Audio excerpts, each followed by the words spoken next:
যার জন্য 2011-তে পরিবর্তন হওয়ার পরে আমরা রবীন্দ্রসঙ্গীত বাজাতে বলেছিলাম, নজরুল সঙ্গীত বাজাতে বলেছিলাম।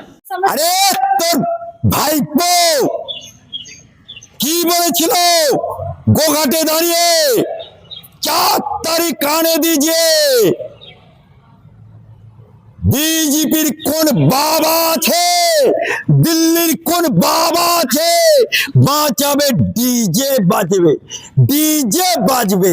আগে তোর ভাইপোকে সামলা, তারপরে সামলাবি অন্য বাংলা। আর আপনি চকলেট দিচ্ছেন, চকলেটটা ইটালিকে না দিয়ে, ইটালির প্রধানকে না দিয়ে বাচ্চাদের দিতে পারবে। বাচ্চারা চকলেট খায়। হেরে যাওয়ার পরেও কোন কোন জায়গায় ব্যথা হলো, কোন কোন জায়গায় ব্যথা হলো।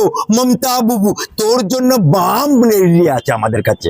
আরে চকলেট দিচ্ছে কি বাম দিচ্ছে, তোর কে রে? তুই তো বাতিল বাঁকা তহসিল। তো তোর আবার কথা বলার কি অধিকার আছে? আপনারা, আমি দেখেছি যিনি এখন গদিতে বসেছেন তার নাম করতে আমার ভালো লাগে না, তাকে আমরা অনেকদিন ধরে চিনি। আরে তোর ঘৃণা লাগুক আরে না লাগুক, শুভেন্দুর কাছেই তো তুই হেরেছিস। হেরেছে মমতা বাবু, হেরেছে মমতা খালা, হেরেছে অভিষেকের পিসি, হেরেছে মমতা ব্যানার্জি, হেরেছে। কার কাছে হেরেছে? শুভেন্দুর কাছে হেরেছে। যাকে দেখতে পারে না নারী তার চলন ব্যাকা। শুভেন্দুকে দেখবি জ্বলবি আর ফুলকো লুচির মতো ফুলবি। আমাকে ঘাড় ধাক্কা দিতে দিতে তাড়িয়ে দেওয়া হয়েছে, ঘরের বাইরে বের করে দেওয়া হয়েছে। আরে ঘাড় ধাক্কা দিয়ে তো জনগণ বার করে দিয়েছে, ঘাড় ধাক্কা দিয়ে তো আম জনতা বার করে দিয়েছে। তোর যদি এত দম থাকতো, তোকে যদি জনগণ এত ভালোবাসতো, তাহলে তোর নিজের বুথে 15টা ভোট পেতিস না।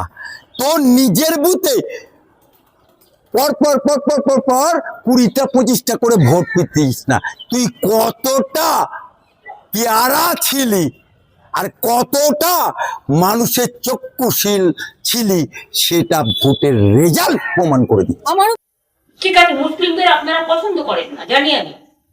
ममता बाबू, ममता खाला, ममता अफा, आजा। रेड रोड में नमाज नहीं होता है, ब्रिगेड में नमाज होगा।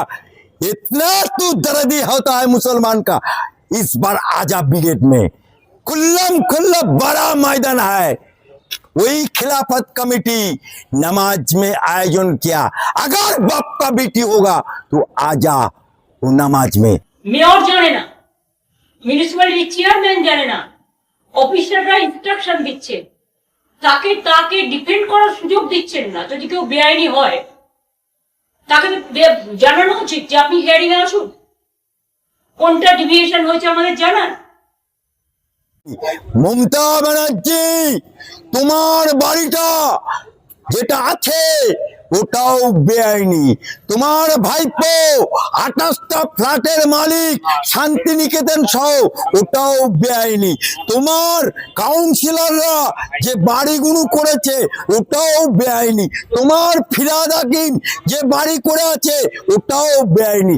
কারণ সরকারটাই ছিল বেআইনি। কারণ সেই জন্যই আজকে ফলতাতে জনতা জনার্দন ভোট দিয়েছে তৃণমূলের প্রার্থী, 9টা থেকেও কম ভোট পেয়েছে। इसी का नाम गणतंत्र। अगर ममता बाबू तेरा तो गैर कानूनी काम अभी टेलर हो रहे, जिस दिन तेरा घर भांगेगा, जिस दिन तेरा भाईपो का शांति निकेतन भांगेगा, तू देखेगा, रोएगा और गंगा में तेरा जल बह जाएगा। তৃণমূল কংগ্রেস দেখলে কয়েকটা লুম্পেন চোর চোর বলে বলে বেড়াতে, কারা এরা? এরা বাংলার লোক নয়, বহিরাগত। তারা বাংলার সংস্কৃতি জানে না। দেখুন, তৃণমূল মানি দাদাগিরি, তৃণমূল মানি তোলাবাজি, তৃণমূল মানি একটা ছেড়ে দুটো বউ, তৃণমূল মানি এপাং ওপাং ধাপাং, তৃণমূল মানি লুটেরা, তৃণমূল মানি বেআইনি। এই পরিদিন মুখ বুঝে সবকিছু সহ্য করেছে। শুধু আমি নয়, বাংলার মানুষ, তৃণমূল কংগ্রেস কর্মীরা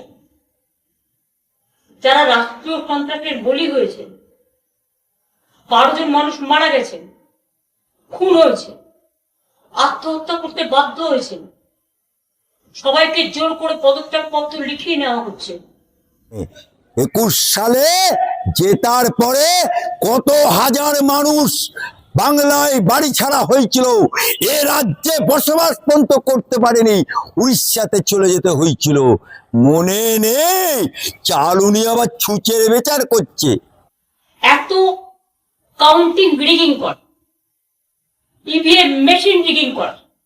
আমাদের কাছে স্পেসিফিক খবর আছে সেন্ট্রাল ইলেকশন কমিশনের অফিস থেকে ডেটা হ্যাকিং করা। তোর ভাইপো কি করে জিতেছে ওইটার জবাব আগে দে। তোর ভাইপো যে নির্বাচন কমিশনকে লিখেছে ঘর ভাড়া দিয়ে খায়, তার লিপস এন্ড বাউন্স কোম্পানিটা হলো কি করে? সোনা বৌদি সোনা পাচার করতে গিয়ে ধরা পড়েছিল, সে সোনাটা কোথায় আছে? আগে তোর ভাইপোর 28টা ফ্ল্যাট কি করে হলো তার জবাবটা দে। চালু নিয়ে আবার ছুঁচের বিচার করছে। বাংলার মানুষের সাথে তো গাদ্দারি করেছই, সাথে সাথে আর কার কার সাথে গাদ্দারি করেছো নাশ করো। যদি বাপের বিটি হবে আমার জবাব দেবে। তুমি ছিলে কংগ্রেস, কংগ্রেসটাকে ভেঙে তুমি দল করলে তৃণমূল। তোমার বাড়িতে বাজপেয়ী গেল, বাজপেয়ীকে প্রণাম করলে, তোমার মা গীতা দেবী পাশে বসে আছে, তখন তুমি বাজপেয়ীকে বললে তুমি আমার বাপ বটে। বাজপেয়ী বললো আজ থেকে তুমি আমার বিটি বটে। কি বললে তুমি বাজপেয়ীকে? বাপ, আমি কংগ্রেসকে ভেঙে তছনছ করে দিয়েছি, কংগ্রেসের সাথে গাদ্দারি করেছি, কংগ্রেসের সাথে নিমক খাওয়ামি করেছি, দিয়ে তৃণমূল আর পাশে কংগ্রেসটা রেখে দিয়েছি। কিন্তু আমার কাছে টাকা নেই, পয়সাই নেই, কিচ্ছু নেই। নির্বাচন কমিশন আমাকে সিম্বল দিচ্ছে না। বাজপেয়ী যে বললো তুমি দেখা করো দিল্লিতেই, সেদিনকে তারপরের দিনে দিল্লিতে গেছিল কে? আকবর আলী খন্দকার, কে পঙ্কজ ব্যানার্জি, কে অজিত পাঁজা, কে আই এম এ সাক্ষী, আই এম এ উইটনেস। এরা গেছিল, সিম্বল 5টা নিয়ে গেছিল অজিত পাঁজা, একটাও অজিত বাজপেয়ী পছন্দ হয়নি। অবশেষে বাজপেয়ী বলল আমি বাপ, আমার পদ্ম ফুল, আমার বিটি হবে জোড়া ফুল। সেই বাজপেয়ী দেওয়ার সিম্বল তুমি ব্যবহার করে এখানে বিজেপি আর তৃণমূল গঠবন্ধন করে তুমি ইলেকশন লড়েছিলে। লোকসভা ইলেকশন 9টা পেয়েছিলে তুমি, আর 2টো পেয়েছিল বিজেপি। একটা পেয়েছিল তপন শিকদার বিজেপি, আর একটা পেয়েছিল জুলু মুখার্জি কৃষ্ণনগর। কিন্তু বিজেপি তার নিজের দলের এমপি তপন শিকদারকে পূর্ণাঙ্গ মন্ত্রী করেনি, তাকে করেছিল টেলিফোন রাষ্ট্রমন্ত্রী। বিজেপি জুলু মুখার্জি তার দলের এমপি, তাকে পূর্ণাঙ্গ মন্ত্রী করেনি, তাকে করেছিল বিজ্ঞান রাষ্ট্রমন্ত্রী। কিন্তু তোমাকে বিজেপি করেছিল রেল মন্ত্রী। কিন্তু কুকুরের পেটে ঘি হজম হয় না, তাই তুমি রেল মন্ত্রী ছেড়ে দিলে। তারপরে হলে দপ্তরবিহীন মন্ত্রী, তারপরে আবার বাজপেয়ীজির কাছে কান ধরলে, নাক ধরলে, ছবি আমাদের কাছে আছে। বাপ আমাকে ক্ষমা করে দাও। আবার তুমি হলে কয়লা মন্ত্রী। সিপিএম দেয়ালগুলোতে দেখো লেখা আছে, সিপিএম লিখতো কয়লা ময়লা, তৃণমূলের মমতা ব্যানার্জির যায় না সাবান দিয়ে ধুলে ময়লা। সেই বিজেপির সাথে তুমি গাদ্দারি করেছিলে, কংগ্রেসের সাথে গাদ্দারি করলে, বিজেপির সাথে গাদ্দারি করলে, এসিসির সাথে গাদ্দারি করলে, নকশালের সাথে ঘর করলে, গাদ্দারি করলে। তারপরে তুমি জমিয়তে উলামা হিন্দের সাথেও গাদ্দারি করলে, সিদ্দিকুল্লাহ চৌধুরীকে নিয়ে জমিয়তে উলামা হিন্দের সাথেও গাদ্দারি করলে। এমনকি 15 বছর ক্ষমতায় থেকে 15 বছরে বাংলার মানুষের সাথে গাদ্দারি করেছো। তাই বাংলার বুকে যদি রাজনৈতিকভাবে মির্জাফর থাকে, রাজনৈতিকভাবে যদি কেউ গাদ্দার থাকে, রাজনৈতিকভাবে যদি কেউ নিমক হারাম থাকে, তার নাম হচ্ছে মমতা ব্যানার্জি।